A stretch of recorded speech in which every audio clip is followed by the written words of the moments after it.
everybody. Woo! Hey! Hi, everybody. Welcome to Need to Vent. We are so glad to have you back in our symposium tonight.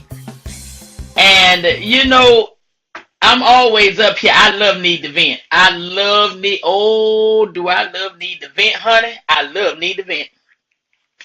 Because we get to talk about issues that a lot of time people don't want to talk about. They don't want to be held accountable for. But they want the benefits as though they did their work. Okay? And so what I want to talk about tonight is real parenting. Real parenting. I come across this clip that my youngest daughter shared, and she was saying that, yep, that's my mom, Apostle Tamar McIver. She would have done the very same thing. So I was like, okay, let me see what I would have done. So I listened to the clip, and the clip was, I loved it. It was these two parents. They was multiracial. The man was white, and the wife was black. And they had adopted, evidently, teenage children. You know, because those are the hardest to really adopt, is the teenage children, because people feel like, you know, well, they're going to be rebellious and they're going to cause a whole lot of trouble, and they're going, you know, they're going to do this, going to do that, they're going to do the other, blah, blah, blah, blah, blah.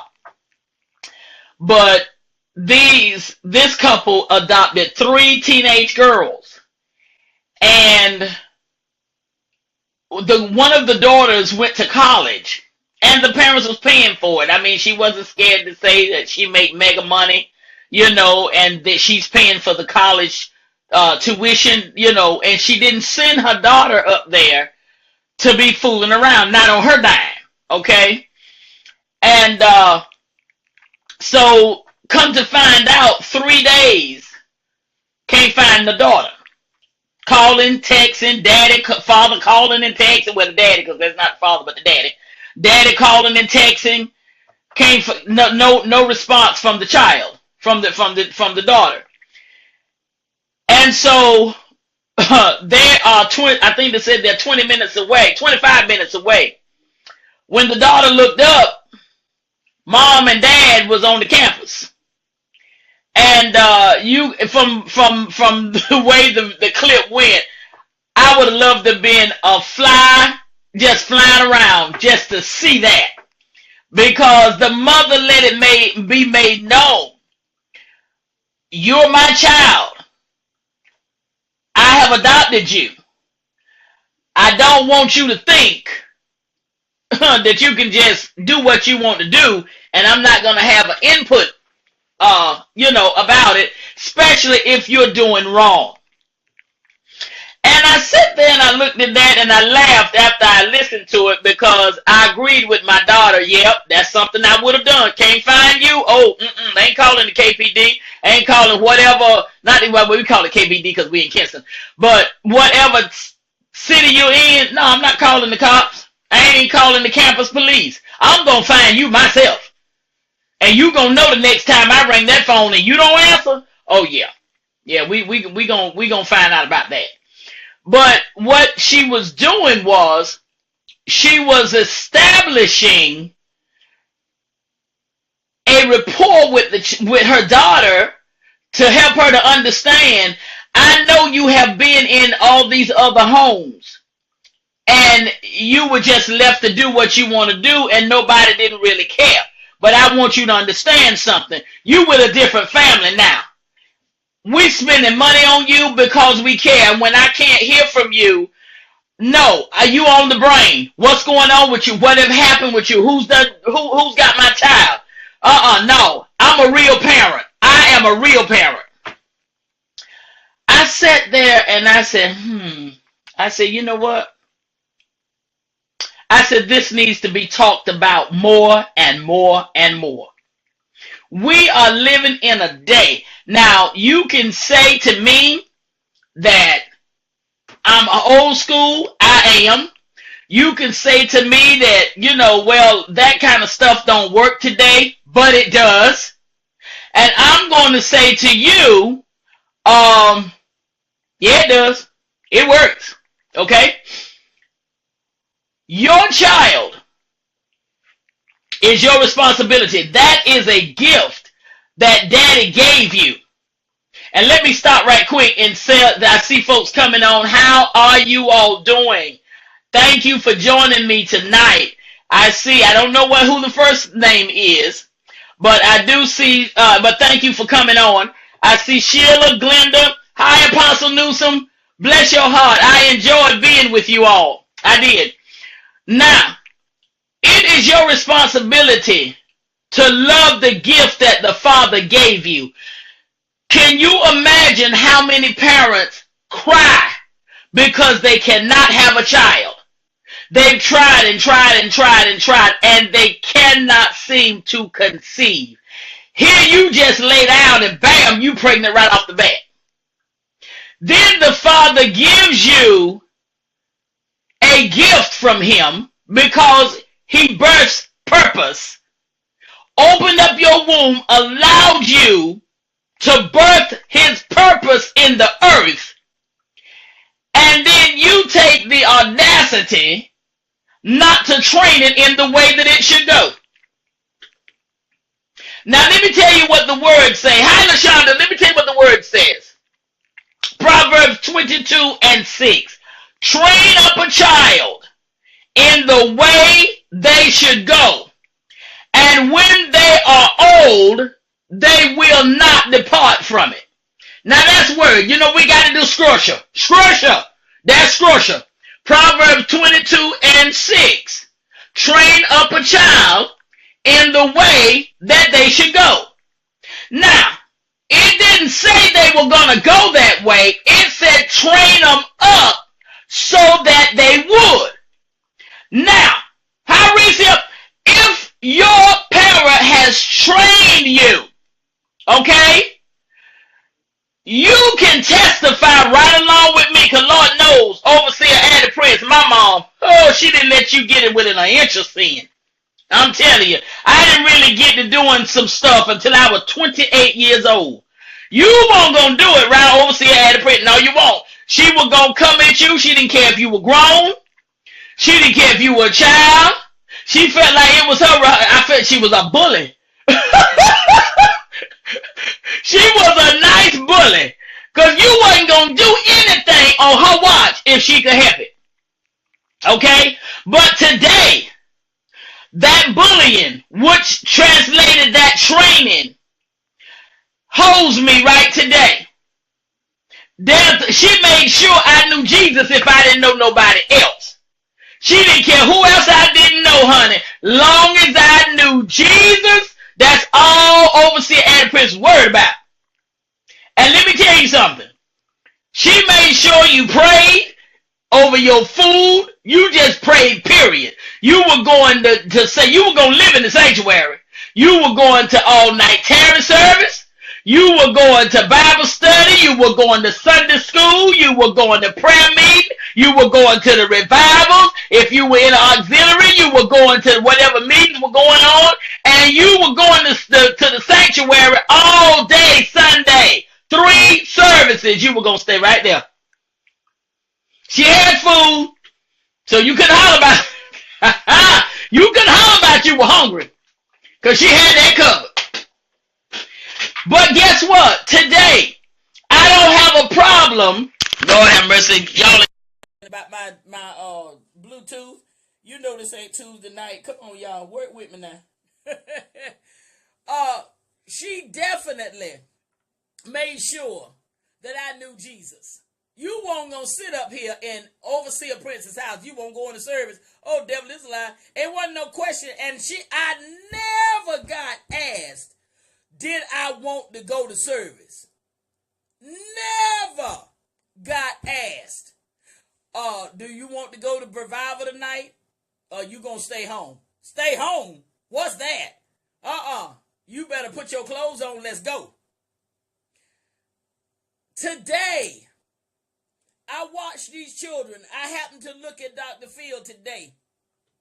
And I'm gonna be honest. I don't know if we got any white folks on the line, but let me just say it straight up. Y'all play with children too much. You give them too much ease. You do. You give them too much. Black folk don't play with, not real black parents. They don't play with their children like that. When you wake up, we own you. You're going to take your bath. You're going to get your clothes on. Your room better be clean. Get on in here and get your breakfast. And you better not be late for the bus. Because I'm not carrying you to school. And if you have to stay home, oh, bless his name, you won't stay home that another day. You'll be so glad to get on that bus because honey, you will be doing all the housework. All of it. You'll start with the baseboards. You get through with all the baseboards around the house. You're going to do the windowsill. Oh, yeah, all that stuff that you really don't want to do, that's what you're going to do if you stay home. Promise you there will not be another day your child will want to stay home. But you know what we do today? If they don't want to go to school, well, he didn't want to go to school, so he didn't have to. Look, I'm going to work. I'll see you when I get back. What? Are you kidding me? No, you're behind going to school. You going on that bus before I leave. Get up. I don't want to go to school today. Baby, it's not an option. Get your behind on the bus. And don't let me take my lunchtime and come out there or get off my job by the time I think you should be there. Don't let me get off my job and come riding up on the schoolyard asking for you and you didn't report to class. Huh? What you mean didn't report to class? Where you at? Where's she at? We haven't seen her. Oh, honey. No, sir. I just put on an invisible police department uniform. I'm getting ready to find you. And if I have to find you, woo! I'm like that mother on that clip. Baby, you done lost your mind. But see, we don't have parents like that because you know what? Not many of them. I can't say we don't have any. Not many. Because parents are so busy trying to be the children's friend. I had one parent to tell me.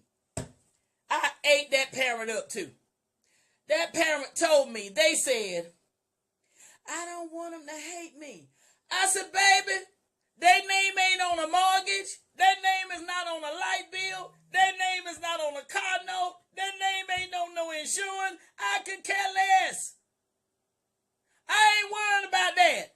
My job is to raise you. You can stay mad all the way till you graduate. Get out my house. I don't care. I'm going to raise your behind. I pay the bills in this house. You sit under my table and eat. Oh, no. And I wish you would. Just make my day.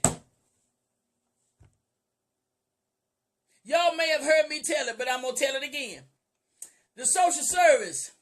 I got 2 light-skinned children and 2 dark chocolate. Well, they're not dark chocolate. They pecan. Okay? And one of them had really just. Then in 2nd grade, I mean out there just cutting up all they wanted to. And the teacher calling me every day. I mean every day I was out there to that school trying to find out what in the world was going on. Sometime I whooped them right there in the classroom. Sometime if I didn't get to the school, I got them. When I got home, I got them. Well, with this particular time, I told that tale up. You know, kids fight. They're all just flying. They fight. No, mama, no, mama. And so, light-skinned folk, they wept right up. So, this child got a whelp. And they went back to the school the next day, and whatever they did, they made sure that that same teacher that's been calling me every day saw that whelp. Well, next thing I know, I'm getting investigated by the social service. Yeah, child protective service is at my door. I told them, come on in. Come on in, have a seat. I sent the children outside to play. Come on in, have a seat. I said, yes, ma'am. What can I help you with?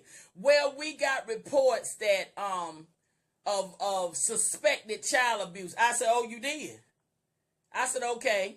They wanted to see. They said, well, may we see what you use for discipline. I said, well, no, because I really don't have to show it to you. But I'm going to be nice, and I'll let you see it because I don't have nothing to hide. So I went on and got what I disciplined with at that time. And the lady looked at me, and she said, well, even though this is, thin, we don't deem this appropriate for discipline. I said, let me tell you something. I said, number one, you don't live here with my children, so you don't know them. I said, second of all, you don't come in my house and tell me how to discipline my children. I said, now, if you don't think what I'm doing is appropriate, you can march your little self right on around that corner, go in that room to the left, to the right, and get everything that got their name on it, bring it right on out of there, and on your way out the door, call that child, put them in your car, and take them on with you, and you can discipline them however you want to. I promise you one thing, in 1 week, if not 1 day, you will be returned that child to me. I said, I love my children. I said, I love them more than their father loved them. And most mothers do, because we carried them. The father didn't carry them. We had that child before anybody in the earth got their hands on that child. That child had to come through us. We were the first ones. Okay? So they said, yeah, I understand that, but according to our regulations, I say ain't studying your regulations. I said, let me put that on out there right now. I ain't studying your regulations. I said, because I got some regulations. I said, let me tell you what else. My regulations is this. I have a problem with you letting a cop take a blackjack this thick, bust my child, and give them a concussion because they're doing something that they had no business doing at 16 or 17 when I had them down here at 6 and 7, and you want to tell me something this thin, I can't discipline them, but you going to give officials permission to do something, beat them with something like this, but you going to tell me I can't beat them with something like this? I said, that's what I got a problem with. I said, let me ask you something. I said, you have children? Oh, yes, I have a 2-year-old. I said, oh, you in the terrible twos. I said, oh, my Lord. I said, I feel for you, honey. I said, do you ever have to discipline them? Talking about, yes, I do. I try some of everything. I said, do you love them? Next thing I heard was, well, I'm just here to do my job. I said, no, I'm here to do mine. I said, and if you roll out that door without that child, I said, they do something, I'm going right back on that behind. I'm going to just tell you right now with that same thing I just showed you. I said, so unless you taking that child out in this house and taking them on with you, I'm going to tear that hind part up again. I said, now, I'm going to keep my children out of the cops' hands. I want you to understand that. And whatever that take, that's what I'm going to do. They said, well, I'll take all this back to the office and to the, I don't know what she said, team or group or whatever. I said, you take it wherever you need to take it. I said, if I need to come down there and look in every one of them face and tell them exactly what I told you, I will do that. I said, I got a knife for that one. I said, so therefore, you not going to tell me how to raise my child that I laid down and brought in this world. Not doing it. That next week, you know what I got? I got a letter that said we after a careful consideration or investigation or something, we conclude that there are no signs of child abuse. I said I could have told you that. And when I got the letter, I called the teacher up. I said, since you turned me in to the Department of Social Services for child abuse, I said, if my child stand on your head and you can't teach nothing else this year, don't you call me. You have a nice day. And I hung up the phone. Those are the kind of parents that you need. Because that teacher had called me every day. That would have been the last parent I would have turned into the Department of Social Services. And that parent trying to work with me? Oh, please. No. But see, as parents, we have to stand up And we have to say what we need to say. We need to do our jobs as parents. Because many a time we're sitting around, just like I said, Dr. Phil, 16-year-old girl. Oh, her mouth, Jesus, Lord, if I could have threw an apple in it and just shut it right through the television. Shut up. She just talking to the point she pure tea going at Dr. Phil. And come to find out, the parents had pretty much let her have her way. 16 years old, and she looking like a 21-year-old, done dropped out of school, and dare anybody to say anything, and you in my house? Oh, no, honey, we don't do that. You in my house. We don't do that. Sorry. We don't do that. Why don't we do that? We don't do that because we gonna teach you this. When you in somebody else's house, you gonna respect it. You're gonna do what you need to do, and you're gonna show respect. You got people, young people today, folks are puty, afraid to say anything. I ain't scared to say nothing to none of them. None of them. Because you got to know how to approach them. Because you may be the only sound voice that they will hear. They come and go if they get ready. They don't tell their parent when they're going. They just walk out the door. They don't say, Mom, Dad, may I go up the street or may I go over here? They don't say nothing. They just tell the parent, I'm going by. They don't know where they at or anything. Are you kidding me? Oh, no. Oh, what door you going out? Have you asked me, could you go? Mom, I don't care if you going on the front porch. You better tell me. Come and ask me, Mom, is it all right if I go sit out there on the porch? Yeah, go ahead. But you better make sure you don't go out this yard. You don't dare think you get grown enough to just walk out my door. Please. Now, if you grown, I give you that. Because, I mean, if you're doing what you're supposed to be doing, you live in a civil, respectful life. And I thank God I've got 4 of the most respectful children. They are beautiful, beautiful spirits. I don't have a problem. Growing up, when they were teenagers and got where, I was introducing them to life and giving them some boundaries. No, they couldn't come in my house after 12 o'clock. I tell them quick, you ain't there by 12 o'clock, just wait till in the morning. And then when you come in the morning, you going to certainly have a conversation with me. Because where were you behind all night? But they're good and grown. Every one of my kids are in their 30s now. And they a lot of them, they're in the house of God. There are different things that they're into, even on their jobs and things. Then they may not come in when they go out, especially if they have to go out of town. They're not going to come back home before 12 o'clock. They're not going to do it. Even if they get out at 10 o'clock, if this is a 3-hour drive, it's going to be 1 o'clock before they get home. You know they're going to stop by and get something to eat. I'm fine with that. Because they're grown now. They already know how to respect my house. I don't have to keep going through that with them. They got it. But I'm looking at 14, 15, 16-year-old children go and come when they please. You tell them to do something, they tell you they don't want to do it. They don't feel like doing it. What? You in my house? Ain't no I don't feel like doing it. I asked you to do something. I tell you know the right answer. Yes, ma'am. Get to stepping. Now, if there's some reason you can't, then I'm going to need you to respectfully tell me, Ma, I would do it, but I got to get here, and I'm fine. Okay, go ahead. I got you. No problem. But you 15, 16, 17 years old, and you going to tell me what you ain't going to do. Oh, no. And then you going to tell me, I tell you, I can't do that.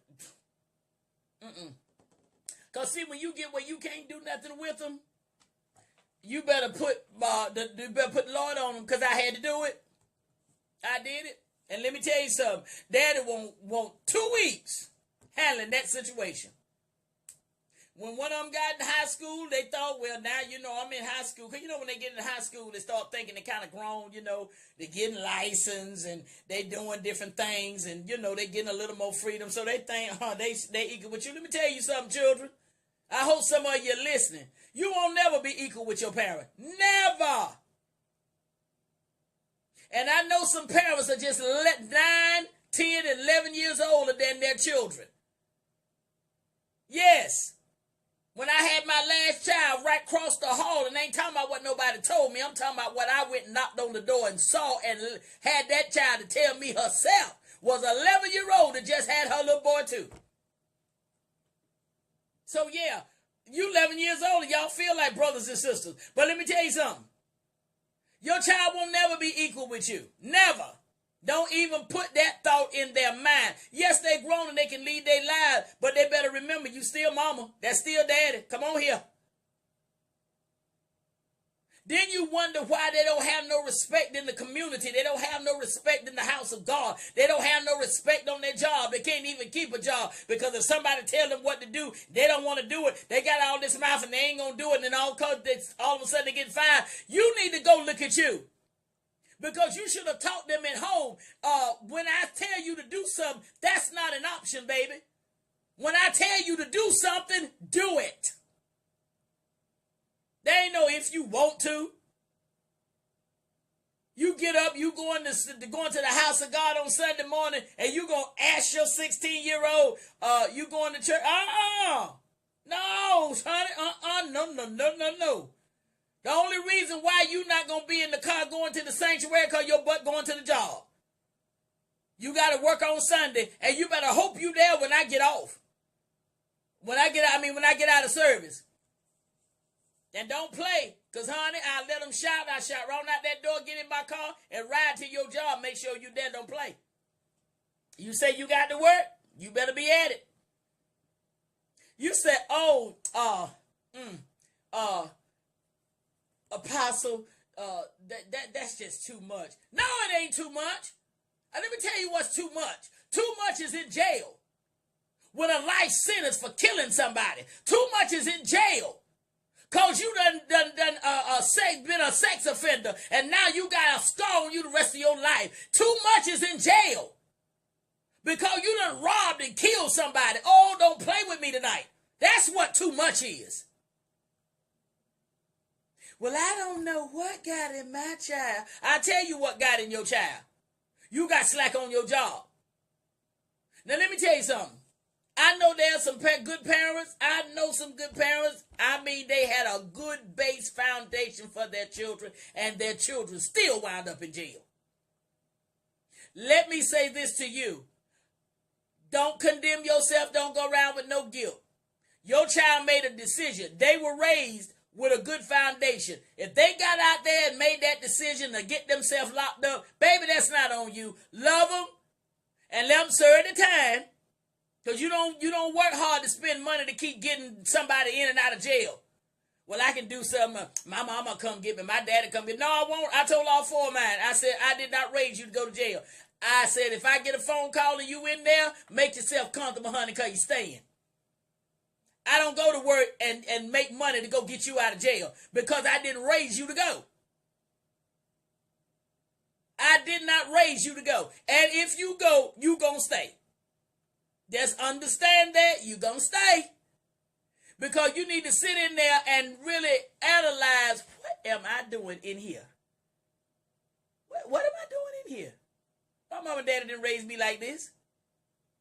See, when you train them up in the way that it should go, like Solomon said, Proverbs 22:6, like he said, then you can sit back, and even though you go to see them, you know what? Every time you go to see them, they have to relive the fact, Lord, have mercy. I got my mama or my daddy or my mama and my daddy coming in here to see me when I didn't have to be in here. I could have been home with them, or I could have been in my own apartment or my own house, and they could come see me and I could go see them. But they got to come see me in here. Really? You see what I'm saying? Don't you feel bad, parents? You've raised your children. Keep them in prayer and keep on going. But I'm talking to you parents that just decide y'all want to be friends with your children. Your child don't need a friend, they need a parent. They need you to tell them, no, you ain't going out of here tonight. Yeah, but mama, my friend, I don't have nothing to do with that. I said you won't go.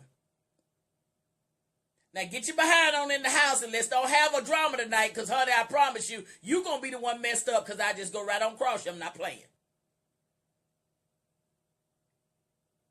And see, the thing about it is, we have made, well, not me. I'm not in that. I'm sorry.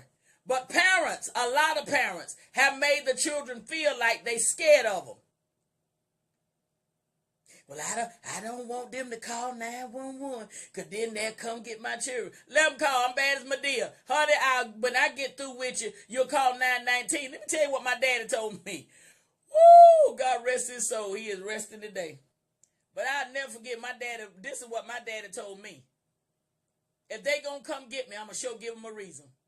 Because you're gonna be some kind of messed up when they get here. If they put me in jail over you, they gonna have a reason. Because when I get through with you, honey, I'll know, I need to go on to jail for that. Sure did. I need to go on jail for that. I sure do. Yes, I do.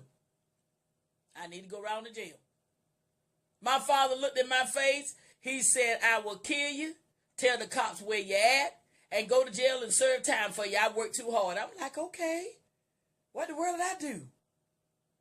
He said, no, I'm just telling you. I just want you to understand. I don't work hard for you to be fooling and carrying on. I was like, okay, Dad, I'm sorry, dang. You know, nobody told me my daddy was crazy. Really. He was a World War II veteran. Nobody told me when the folk get back from the military. I know it. I've been on it now. But nobody told me when I was home with that World War II veteran that when they come back from war, they crazy. Ain't nobody told me that. I did not know. But I tell you what, it didn't take long for my daddy to let me find out. Look, I'm crazy. Try me if you want to. I will bust you right now. And he won't play. Thank Lord he didn't have to bust me. But I tell you this, I do remember one night I was headed out. We lived behind a club. And the club had a little cafe. The husband handled the club and the wife handled the cafe. And Lord, because she cooked, God rest her soul too. And they always sent me out on Friday night to go get food for them. That was their fried fish. This particular Friday night, every time I stepped out the door, they were calling me back to tell me something else. My mama just kept calling me. So this particular time, I stepped back in the door. When I got ready to go out this time, Lord knows this is all I said. I'm not lying, y'all. This is all I said. I just looked around real nice. I said, is that all? I don't know what my father thought I said. That man got up from that table, backed me all the way in the bedroom, down in the corner, and wham! Right across my mouth. Lord Jesus, I feel the heat from it right now. Woo! And that's been, oh, good Lord Jesus, over 30-some years ago. Yeah, maybe over 40 years ago. Yeah. I still feel it. Every time I talk about it, I feel the heat. I didn't get a chance to discuss that situation with my father until I was good and grown. And I forgot what we were talking about one day. And I asked him, I said, can I ask you something? He said, yeah. I said, why did you slap me that night? And I brought it all the way back to him. He said, because you sassed me. I said, Daddy, I didn't sass you. I said, y'all, I had done been out that door 5 times. When I come back in that time, all I wanted to know was, had you said everything? I was tired of coming in out the door.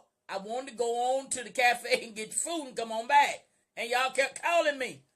I said, so I didn't sass you. I just asked. He said, well, I'm sorry, baby. I thought you did. I said, well, next time before you hit somebody over what you thought, can you be kind enough to find out for real? Was that what they really did? My cheeks still get warm when I talk about it. He said, oh, I'm sorry, honey. But you understand what I'm saying? But one thing about it, he put the fear of God in me. To the point that he put the fear of God in me to the point that I knew not to cross him. Don't cross him. Don't cross it. You see? So I'm saying, y'all, parents, come on, listen. We're sitting here now talking about what we want to do, why the children are so bad. They're trying to get programs and things, so that we can keep our children out of jail and we can do. Let me tell you, it's really not the children. You need to get a hold of these parents. Get them in a class. Get them in a group. You see what I'm saying? Get them straightened out. And you won't have no trouble with the children. Well, I don't know. I'm scared of my child. No, ain't not that one of them. No. Oh, no. Not. No, not. Because one thing, I'm not getting ready to fight you. You see? I'm not getting ready to fight you. I'm just going to go and lay you out, and that's going to be it. I'm not going to see when children get upset and get mad, they do this thing of, they really got, when you get mad, you got that super strength. I ain't ready to fight all that extra strength, honey. I'm just going to lay you out on the floor and be done. Don't try me. Don't do it. I'm not the one. And see, parents, what you don't do is put the fear of you in your child. I told my children, you're going to fear two people. One is God, the other one is me. I had 4 kids. I couldn't play and wind down and be right weak and be wimpy and all. I had 4 kids. Oh, good God, no, honey. Because see, if you get wimpy with one, here come everybody else because they like, oh, yeah, we got him now. No, you don't. I had one night, my mama, I was at her house. This was the Thursday before this happened. And I was getting ready to go down the hallway, and we wasn't even talking about the children, and she just opened her mouth. She said, your children are at the age they'll try you. They'll try to beat you or try to jump on you, something she said to that effect. I said, not my children, because to me, I had a good relationship with my children. But the Holy Spirit grabbed me. I backed right back down that hallway. I said, what'd you say? And she said it again. She said, your children. And she had that anointing in her voice. I said, oh, God. She said, your children are at the age they'll try to jump on you. I said, Daddy, God, and I was calling him God at that time. I said, God told you that. She said, yeah, because we sure won't talk about it. She said, but it just just fell in my spirit. I said, okay. I said, thank you, I got it. That next Tuesday, I'm standing to the stove. Here come I heard these little feet coming down the hallway. I'm like, Jesus, what in the world? Boy, they come down the hall and turned that corner like a posse. I'm standing to the stove. Spider full of hot grease. Because I was getting ready to fry some chicken. They came right up to the stove where I was at. And this was the question that fell out their mouth. Well, the ringleader anyway. Mama, what would you do if we jumped on you? Right away, I heard my mother's mouth.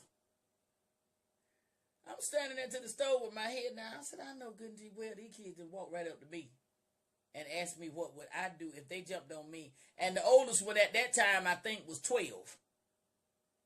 So the rest of them was on down the line. I said, the youngest one was 7. I said, what did you say? What would you do if we jumped on you? The oldest one opened that mouth then. I said, look, I don't play like that. And then my kids know, when my voice get in a certain low key, you better back yourself on up out of my face. Don't do it. I said, look, I don't play like that. I said that's I'm not that kind of mama, so y'all don't even need to be anticipating that. Yeah, but mama, they kept pushing it. I had one child, and it was my youngest daughter. She looked at my face. She said, She said, y'all stay out here if you want to. She said, I'm not, no. But she never turned. She was military even at that age. She never turned around and turned her back to me. That girl backed up out of that little square they had and backed herself right on back down that corner, down that hallway and went to her room. She said, because she heard it in my voice. Them other 3 stay around out there. Okay. I said, I told y'all, I don't play like that. Yeah, but we want to know. They pushed it. I said, you really want to know what I do? Tell me, yeah. I said, you see this spider of grease right here that I'm about to fry this chicken in? Somebody, yeah, I said, I'll sling it on every one of you. I said, you stay home until you heal up. I'll go get your work. You can go do your work at home. I'll carry it back to the school. I said, and if you open your mouth and say anything when you get back, because ain't nobody going to be able to tell that I burnt you. I said, if you say anything when you get back to the school and they come take you, you'll just be gone. I said, don't play with me. They were like, okay. They left. Well, I had warned that they were going to push it anyhow. 2 days later, here they come. They come in. Hey, Ma, hi. Went on. I still won't too cool with them because of what they had asked me. I'm like, I'm sitting here working, almost working 3 jobs. The 2 jobs two extra jobs I had, I could take them with me. So I had them with me, and you coming at me like, oh no, that didn't work. So that 2 days later, which was on a Thursday, one of them came in the house, spoke, and came right back down that hall and said, what would you do if I jumped on you? That time, I'm to the stove with a boiling pot of hot water, making the homemade hamburger helper, which is their favorite dish, one of their favorite dishes that I made for them. I said, you know what? I told you I don't play like that. Yeah, but I want to know, and reached out to hit me. I had told them about this spring in this right arm, I have no control over it. My hand grabbed that pot, and I slung it so fast that they had to move out the way, they would have been towed up. I said, now, they said, Ma, you almost hit me. I said, now, would if you had not moved. Now, clean it up. Don't you say nothing else to me tonight. I went in the room. Did nobody get dinner that night? Nobody. I know them siblings were hot. Because they just knew they were going to eat. But they come out there. And this was his sun was still up. This was about 4 o'clock in the day. And the rest of the evening, you can't eat. And I said, better not nobody come in this kitchen. Not a soul. Ask me, did they do it again? They didn't. You said, oh my God. You could have hurt your children. No, oh my God. I knocked that foolishness right on out of their head. I was bad as Mother Bynum. I'm dealing with a spirit. And he got to know, he got to go. Parents, let me tell you something. You the parent. Quit trying to be friends with your child. You the parent. You gonna always be the parent. I don't care how old they get. If you get to be 100 and they 75, you still gonna be the parent. Stop trying to be these kids' friends. When they get a mortgage and a light bill and a car payment in their name and a job and the check got their name on it, you can lighten up some. But you need to always keep it stayed. Keep that standard that you the parent know how far to go now. You see what I'm saying? They will respect you for it. They might not like it until they get their own children. And they put time in with those children. And they wiping behinds and they buying Pampers and they buying milk and they buying clothes and they buying shoes. And they got to take you here and they got to take you there. And they got to do this for you and they got to do that for you. Oh, when they get through, you know what? They'll have a whole lot of respect for you. Because now they got to do it. They have to do it. They'll have a whole lot of respect for you, honey. Yes, they will. So no, don't quit worrying about, I want my children to love me. They gonna love you. They'll love you better if you will make them do what's right than you are trying to be their friend. You will never be their equal. You the parent. You are the parent. Yeah, but honey, my oldest child is one of my best friends. But she still call me mama. And she still respect me as mama. And we are close. We talk. But she still know who I am. And she will always know who I am. You understand me? Do your job. Train, Proverbs 22 and 6. Train up a child in the way they should go. Because if you do your job, the word can't lie.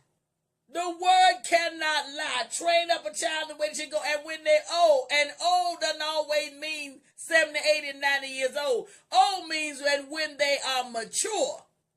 They won't depart from it. Because see, right now, they don't see what you see. They don't see what you see, honey. But when they get up in age, they get in their 30s, their 40s, their eyes start coming over. And all of a sudden, they got a love and a respect for you like they've never had. You know why? Because now they in your shoes. And they see they can't hardly keep a dime because you got to have stuff. You see what I'm saying? That child got to have stuff. They can't even hardly keep a dime because they got to have stuff. Raise your children. Raise your children. If they still go the wrong way, you can sit back and say, Lord, I did what you told me to do. Now I need you to do what that word said that was going to happen, that they would not depart from it. Because right now, Johnny is about crazy. And I know I didn't raise him this way. And Jane, I don't know what in the world going on with her. But I did my job, Lord. Now I'm looking for you to do yours. You think he won't get them? Yeah, he will. Yes, he will. See, what happened is we want to, put the kids off on the school. We want the teacher to be the teacher and the mama. The school is not to raise your children. The school is to educate your child. Okay? Your school is not to raise your children. You don't send your kids to school for the teacher to raise them. You send your child to school for the teacher to educate them. And then send them back home and you'll finish raising them. That's how it's supposed to go. But you send the child to school and you want the teacher to raise them and you want the teacher to tell them and you want the teacher, well, why do you do this? Why didn't you do it? When my children first started school, this is what I told them. I said, I'm going to tell you right off the bat, I believe the teacher. I said, I'm just going to tell you, I believe the teacher. I said, because y'all come home and sweeten the lie and have me out there all upset with the teacher and come to find out you the culprit. I said, let me tell you straight up, I believe the teacher. But Mom, that ain't fair. I said, hold it. Hold it right there. I said, don't you dare tell me what ain't fair. I said, what's not fair is you coming home lying to me, and I got to go out there to that school, find out you did lie. I said, oh, Jesus, my God, the wrath of God, the wrath of God, the wrath of God. I said, let me tell you what the bottom line is, and that's this.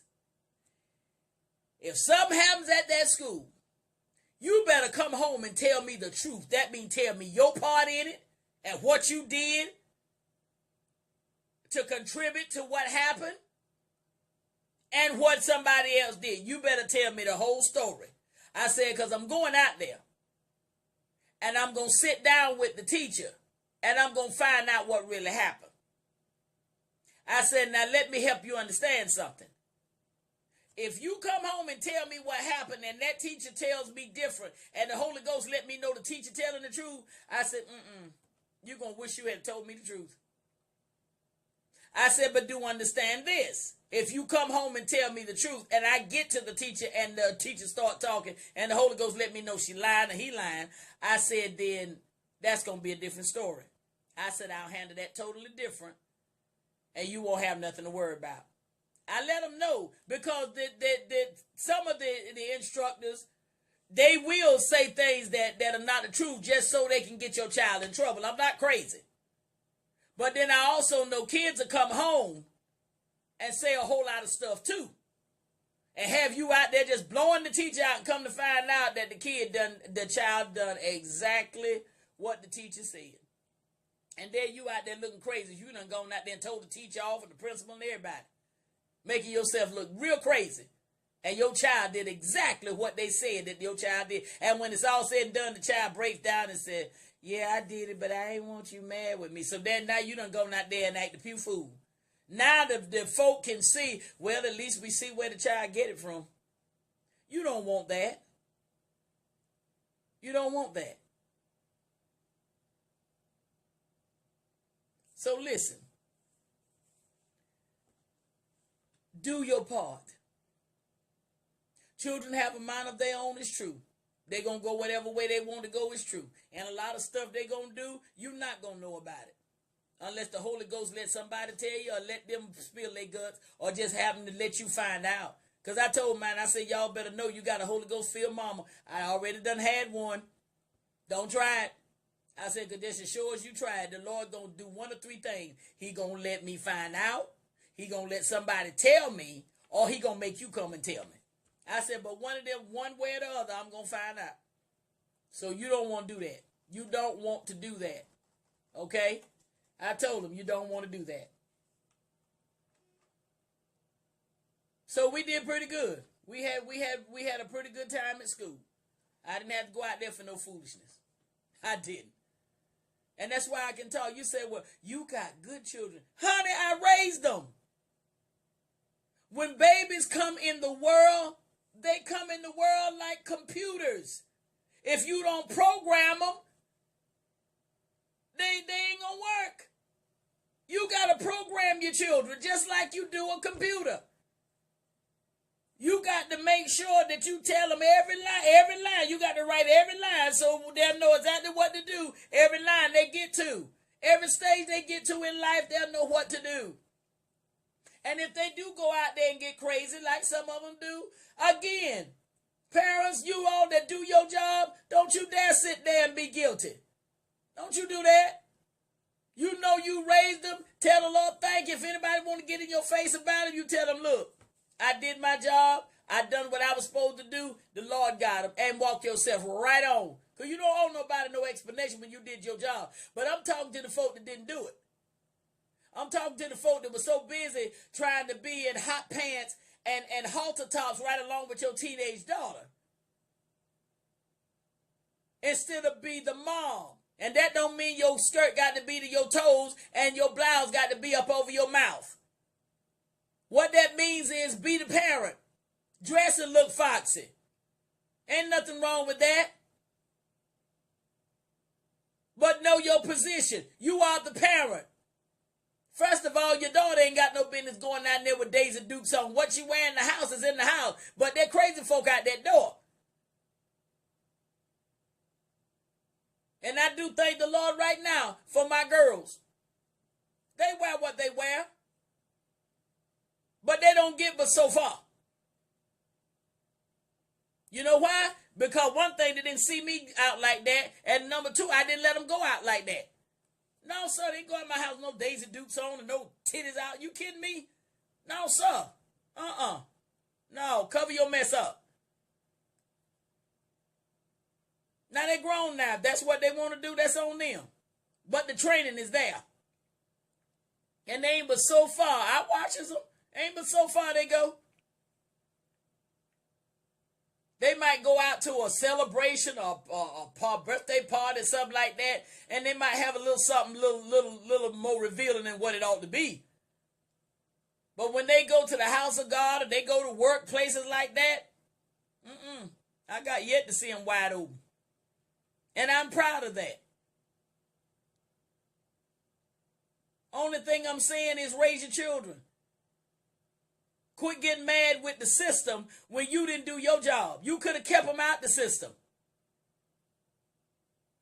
You could have kept them out the system. And their father did too. We weren't together, but their father did his part. I did my part. And thank God, between both of us, we turned out some pretty good children. But my thing of it is, do your job.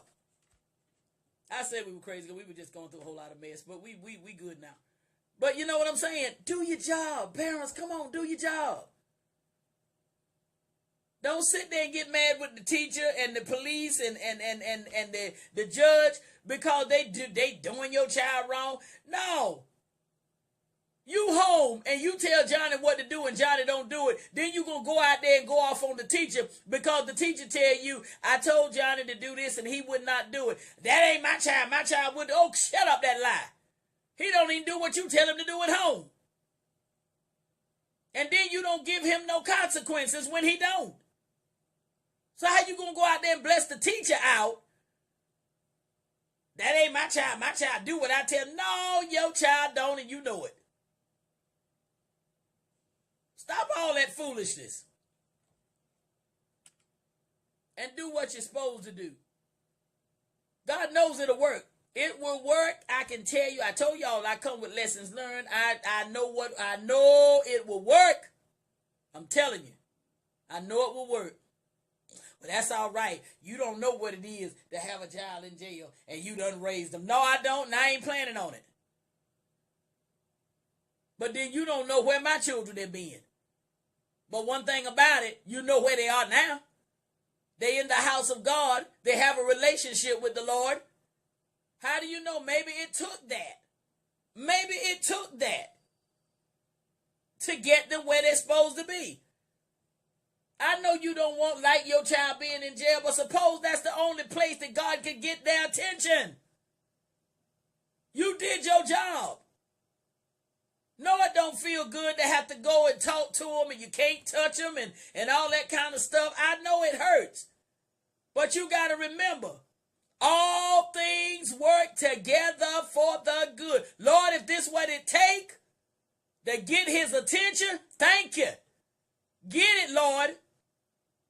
Send Michael, the war angel, and beat that conscience down so that he don't come out of here. He don't come out of here and do the same thing and wind up going right back. Stand up. Do your job. You can do it. The Lord anointed you to be a parent. If he gave you that child, he anointed you to be their parent. Quit being their friend and be their parent. You can do it. It can be done. It can be done. Listen, we got 3 minutes. I done talked enough tonight. I guess you say, good Lord, she wearing us out. Yes, because I'm tired of, especially our black people. I'm tired of seeing our black men's faces coming across that screen. I'm sick of it. Every time you turn around, if something be done, you're almost scared to look because you know one of us is coming right on across the screen. When I finally see a white person's face come across there, I'm like, well, Lord, I hate it's them, but I'm some kind of glad it ain't our folks again. Thank y'all for the hearts and the thumbs up. I appreciate it. Because it's time out. Listen, we can't quit. And another thing, Jesus, I got 2 minutes. Let me say this. Quit trying to parent your child like the white folks parent their children. That time out junk, that don't work for black kids. Tie that behind up works for our kids. Yeah, but if we do, then they gonna come take them. Honey, No, they know when they in a house, when they come to visit, they know when they in a house that is abusive and when they are in a home where the parents love their children. They can tell. They sure told when they came to mind. They knew. That woman could tell through the anointing of God on the inside of me. When I talked to her, I told Jesus, I said, you talk to her now. Because she'll hear your anointing. I don't have any. I don't have nothing but you. You see what I'm saying? It'll work. Parents, it'll work. And listen, it may not be none of y'all up here on the line, and that's good. It may be somebody you know that you've been trying your best to tell them quit being your child's friend and raise your child. Look at what they're doing. 6 and 7 years old, they're already telling you what they're not going to do. Oh my God. Oh, Jesus. Take this video and send it to them. Share it to them. Inbox them. Say, look, hey, take a look at this. I done been there. I thank God. If I die right now when I get off of this line, I'll lay right on out. I won't fight it one bit. You know why? Because I got a legacy left in this land.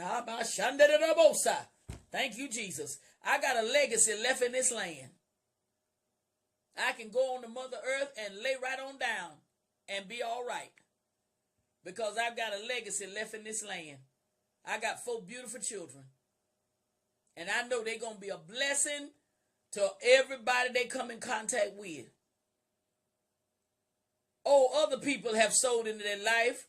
It takes a village to raise a child. But I know one thing. I was one of the parents that gave them a foundation so they would have something to build on. And I thank God. And I'm proud of all of you parents. I am. I see y'all up here. Even I see, hey, Benel.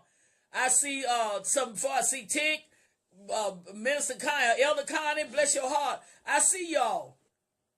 And I know good and well, y'all are good folk and you've raised your children. You raised them. And sometimes you may have even yourself gotten into some trouble. But you know what? You can change it. You don't have to keep doing what you're doing.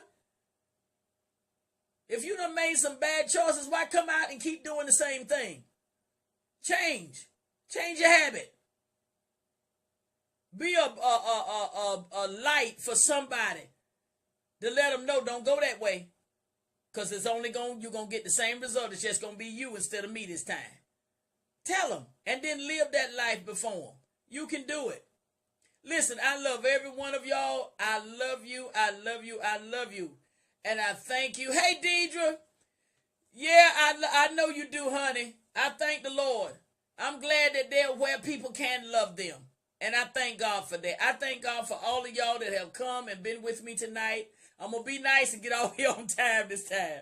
But I thank God for all of y'all that have been with me tonight. Some of y'all been with me every night this week. And I appreciate it. I don't take it for granted at all.